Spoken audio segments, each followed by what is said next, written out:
Okay, hi everyone. So tonight I want to go through some of the new things in TensorFlow 1.9 and some of the new things that have just been released on Google Cloud, which allow you to go faster in TensorFlow. So for those of you who don't know me, my name is Sam. I'm a Google developer expert for machine learning. I'm also working with Martin on a startup called Red Dragon AI. We're using deep learning for conversational computing, natural language understanding, natural voice generation, and a few other things. And currently I'm based for the next few months in New York City. So if you happen to hear sirens in the background, you know what it is. So today's talk, so what I wanted to do is today I wanted to talk a little bit about local GPUs versus cloud GPUs. Show you some of the cool new deep learning virtual machine images that Google just released in the past week. And then also show you like how you can take a notebook and then actually train that in the cloud with GPUs in the cloud. And lastly, I also want to show one of the cool new features that's in TensorFlow 1.9, which is the ability to use tf.data in Keras. So hopefully some of you remember that I've given talks about tf.data before in the past. And now it's much simpler and much easier to use all of that with Keras. So first of all, let's look at the whole sort of local GPU versus cloud GPU thing. So I think by now most of you know that having any GPU is better than CPU, usually by 15 to 30 times better. The challenge now though is getting that, like, buying a decent GPU is not cheap, and with all the crypto mining and the things going on like that, they're often getting hard to get. The other cool thing though that's happened is that with Google Colab, now basically, everyone's got access to a free GPU. And while it's a very low-end GPU and it's not, certainly not a super, super fast GPU, it is enough to get you to be able to train models, simple models, and sort of test out ideas very quickly on a laptop or on something where you don't need to have your own big box. But there are still going to be times when you need something sort of more powerful. And then you really are starting to face the choice of sort of do what we did, where you go out and buy one or two expensive GPUs and you try and build a whole sort of deep learning box. Or the other option I'm going to try and show you today is that you start to do it in the cloud. Because there are going to be even rarer times where you want to train something really big and you want to use multiple GPUs. And this is one of the things that I think a lot of people don't realize, that the NVIDIA consumer GPUs are just not optimized for multiple GPU training like the ones in the cloud are. They're actually hindered in a number of different ways, which makes them sort of not ideal for training when you're doing multiple GPU stuff. So that sort of leads us to the whole concept of using Google Cloud Platform to do some of this training.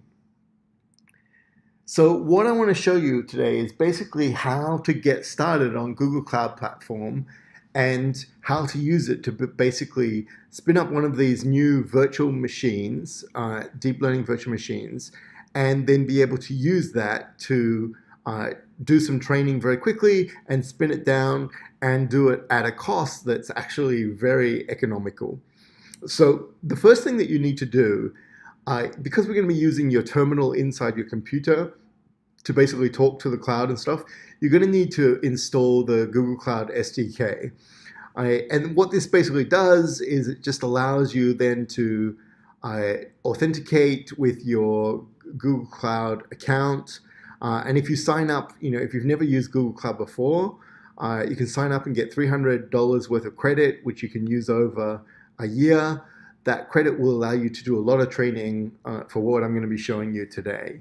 So the first thing you need to do is be able to sort of get this G-Cloud SDK set up. So I'm not going to go through that. That's actually pretty simple, and there's quite a bit of documentation online about that. The next thing, though, is understanding these new deep learning images. So what we're going to be doing is spinning up a virtual machine in the cloud. And when you spin up a virtual machine, you can actually use a machine that has an image of the whole setup for that machine. So if you're new to sort of cloud computing, this may seem a bit strange. If you've done anything with cloud computing on AWS or something like that before, this is often called an AMI on AWS. And basically what it does is it just sort of configures a computer or a virtual machine with an exact setup that is going to be exactly for what you want. So in this case, what we want is basically a machine that's sort of built for deep learning. And so here's, there's a whole bunch of documentation that's come out now for this. What the first thing you're going to do is you're going to pick the deep learning image that you want. And Google Cloud has actually made a bunch of different, a bunch of different images available. So there are TensorFlow ones. There are also PyTorch ones. So if you like PyTorch a lot, then you're able to use PyTorch for this as well. So the key thing is each of these images both has a GPU version and a CPU version.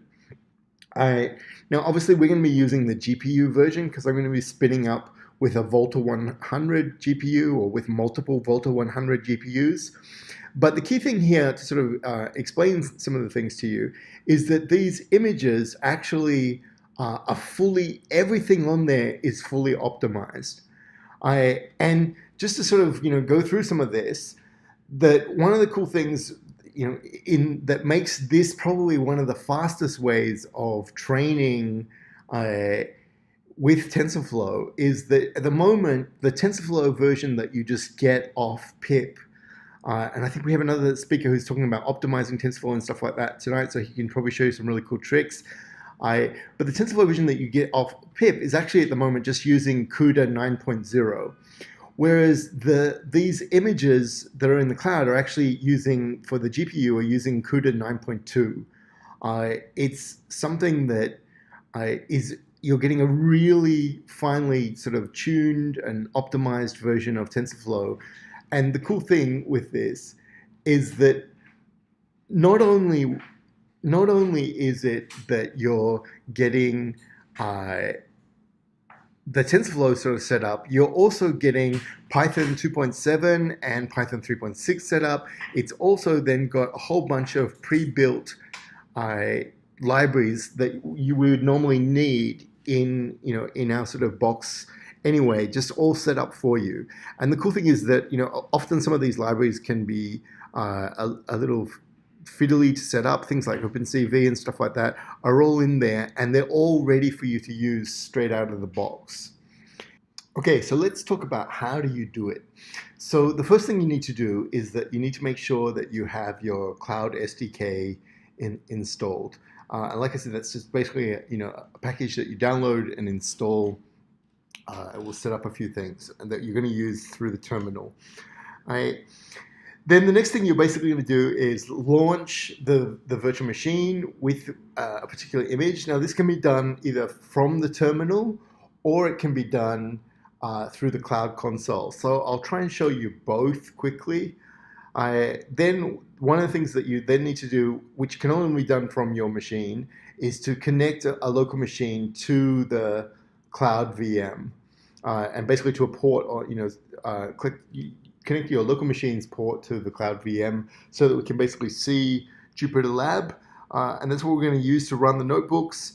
We can even run Python files from in there with a terminal, and then basically once you're done, you just shut down everything. So let me just sort of just show you a few things with the documentation before I do a walkthrough. So this is like, everything I'm going to show you, there are docs for it online. And I put the links directly to these. Often finding the docs on Google Cloud is the hardest part. So basically we're going to launch a deep learning virtual instance. Okay, so here we are in the Google Cloud Console. And to basically fire up an instance, we just need to come over to the launcher or the marketplace. And we're just going to type in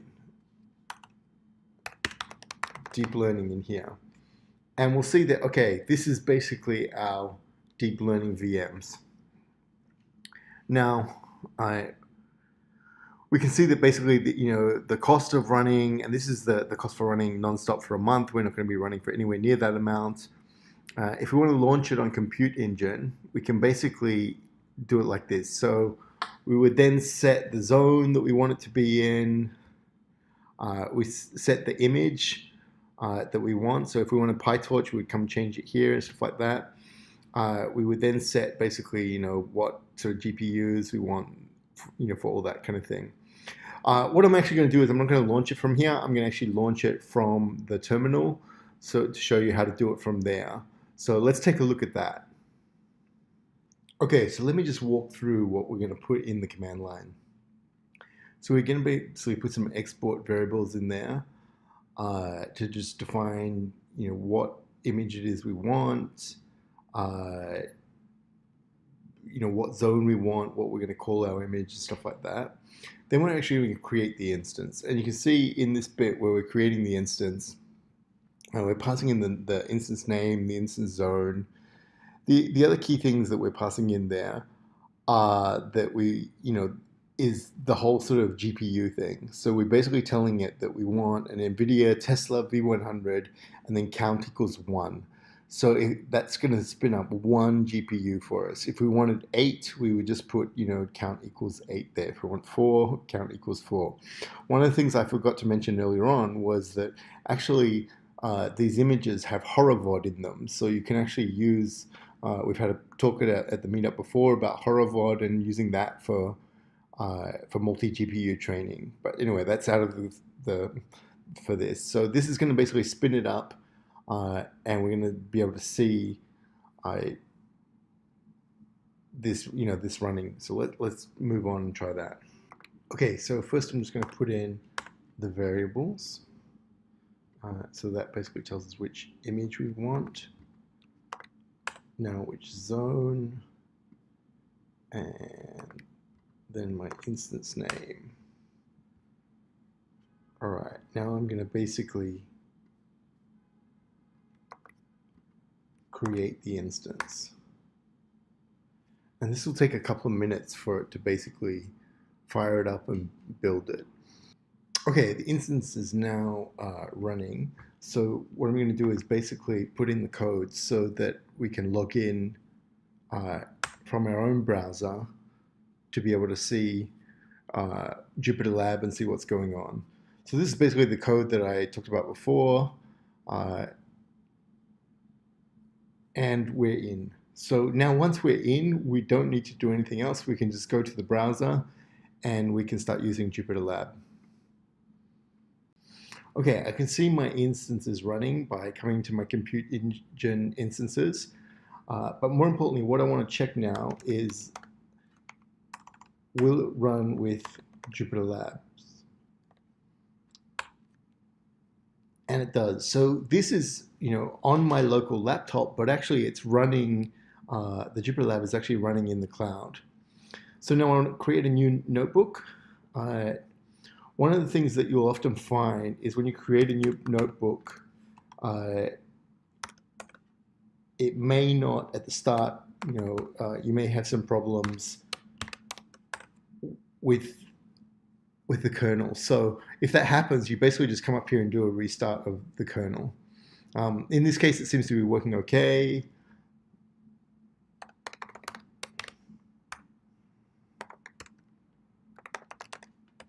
Yeah, okay, so we can see that this is just like a normal Jupyter notebook. So what I'm going to do now is, using the command up here, I'm just going to upload something. It's now uploaded, and then I can basically run it just like any other notebook. And now this is actually one that I did. This is from our DL Dev course. This is one that originally we run in Colabs.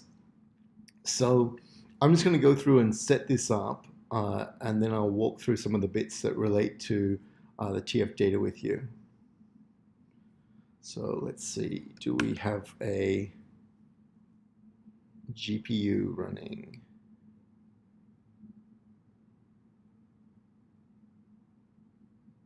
Okay, so you can see that it's found our GPU there. So I'm just going to bring in some files. So I can bring in files just like I would normally in Colab, and you'll see that it will just make them there. So this is going to bring in a gig of data to run off the drive. Now, if I wanted to, I could also actually run all of this off a cloud storage bucket. So I'm just going to delete that other notebook that we don't need. I could actually be running this off a cloud storage bucket.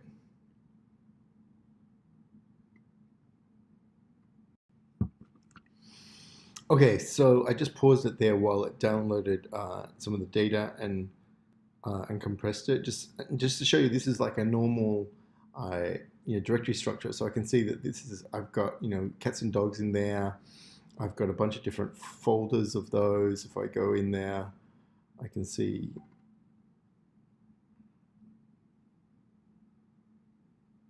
quite a few pictures of cats and dogs in there. So I'm just going to go back to the top and back to the notebook. So what I'm going to do now is I'm going to basically build this model using tf.data. So the first thing I'm going to do is, you saw when we went down into those directories, I'm just going to get a list of all the file names, then basically pull them into pandas, make a data frame with it. We can see that this is the data frame. I've just done a few things in there. I've shuffled them a little bit. But now we've basically got the file name and we've got the class name in this case. Then what we want to do is bring it in, and basically I've now turned them into lists, told that it's two classes, and then taken our labels and turned that into a one-hot encoding. And what I'm doing here is I'm just doing sort of a stock standard classification categorical cost entropy. If I wanted to, I could actually make this a binary cost entropy, but anyway, let's leave that for now. I then basically make a train set and a validation set out of that train set. Now, this is where we get into the stuff with tf.data. So I'm actually going to make a parsing function that reads in the image, decodes it as an image, resizes it to the size that I want for this particular network, also brings in the label, the corresponding label, and then returns those back into a tf.data object. And before in the past, when we've talked about doing estimators, you would have to write an input function to be able to do, that you would be using to run this on. So here we're just going to basically write, a function for that, and then in here we're going to basically use tf.data. So what's going on here is that basically we're saying that, okay, our trained data set is going to be a tf.data data set from tensor slices, and then we're passing in the file names and the labels that we put up here. So these were our train file names and our train labels. It's then going to map it, so it's then going to go to this function and resize it and do any sort of pre-processing that we want. We could even do image augmentation if we wanted to and put something like that in there. We're then telling it that, okay, we want it to put it in a batch and repeat 100 times in case we do ever run out of data. So we run this. So I make one for the training set, one for the validation set, and then the rest should be pretty simple. We're basically just importing a pre-trained image network. In this case, I'm importing VGG16. I'm telling it that the topic was false. So for those of you, who've done any transfer learning, this should be something that's quite common, something that you're quite used to.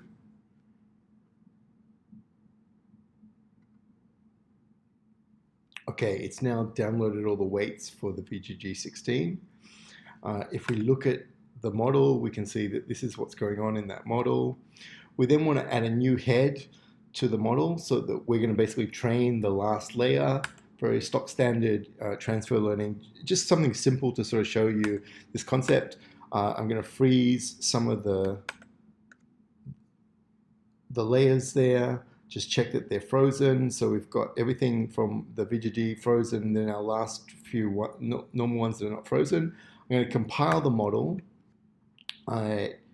And then there's two ways I can do the training. So if I don't want to, if I don't want sort of any sort of training, with any sort of validation, then I can basically just pass in the trained data set. Let me just make sure I've got that variable right. So I could just pass in that. What I am going to do though is I'm going to do it with some validation. So instead of training with this one, I'm going to train with this one. So you can see that basically what I'm doing is taking our TF data set and passing it in here. I'm telling it how many steps or how many samples do I want from that. So in the past, we would have had to use a generator to do all this. But now, with TensorFlow TF data and Keras, it's taking care of all of this for us so that we don't need to do that. I've passed in the number of epochs. I'm then doing the same thing for a validation set. So I'll just let that run. And this is running now on the Volta 100 card. All right, and it will take a little bit to get started as it powers up the card, but then it will kick in.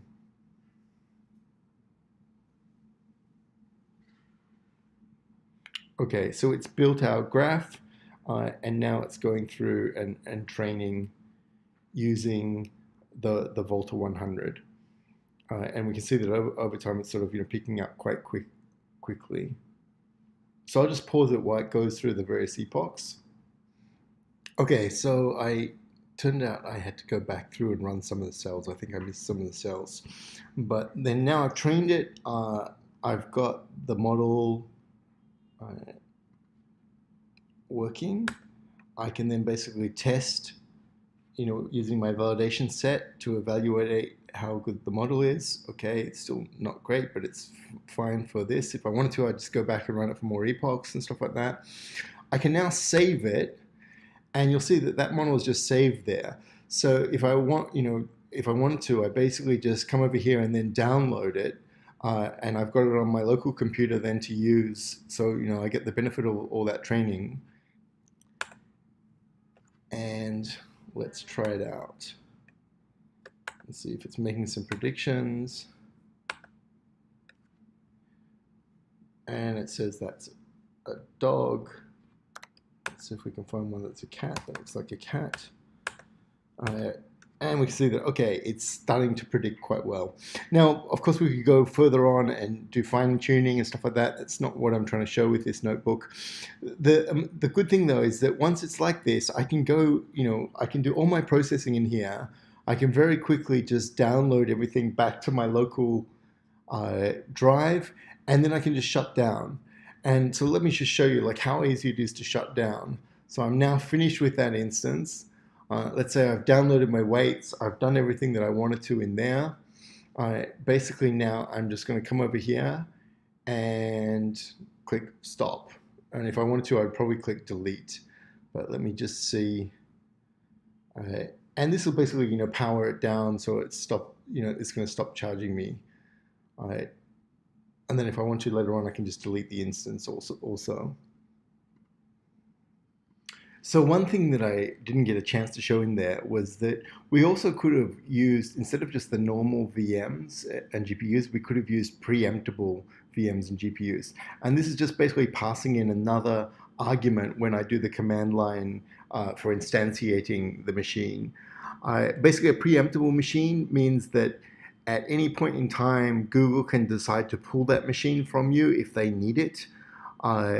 But the cool thing with that, and so you definitely want to save your weights reasonably frequently, and then maybe sort of back them up off the machine or back them up to a storage bucket, something like that. But the great thing with these is that the costs go down massively. So to give you sort of some examples, when you're doing it with TPUs, the costs go down to sort of like $1 to $2 per hour for TPU. For the Volta 100s, you can get preemptible Volta 100s for 74 cents. That's a lot cheaper than they normally are. It's also, this is one of the reasons why I make the case for that in many ways it's probably not worth buying a latest graphics card nowadays, unless you're going to be using it sort of all the time, because there's a good chance that it will be out of date within a year or so. Whereas with these, Google's constantly updating. You're getting, everything sort of done for you. It just allows you to focus on doing what it is that you want to do, rather than have to muck around with CUDA, muck around with, all the different issues that happen with that. So just to wrap up, basically one of the things I wanted to show you tonight was that these new deep learning virtual machines basically give you an easy and cheap way to have sort of a full and latest deep learning machine without having to spend a lot of money. And while there are other ways on Google platform that you can train models and things like that, I think this is one of the really sort of good ways to do it. Especially if you're using preemptible instances. So if you're using preemptible instances, the cost is going to be a lot cheaper than normal. And then the last thing, please start using tf.data. So one of the things that I was trying to show, maybe that I didn't point out in that earlier on in the video, was that all those images were actually being streamed in from disk. So while I could actually go and do a more efficient way of doing that with something like TF record and then still use TF data, when you've got a data set that is not MNIST, something that is quite big, you can't just load the whole thing into memory.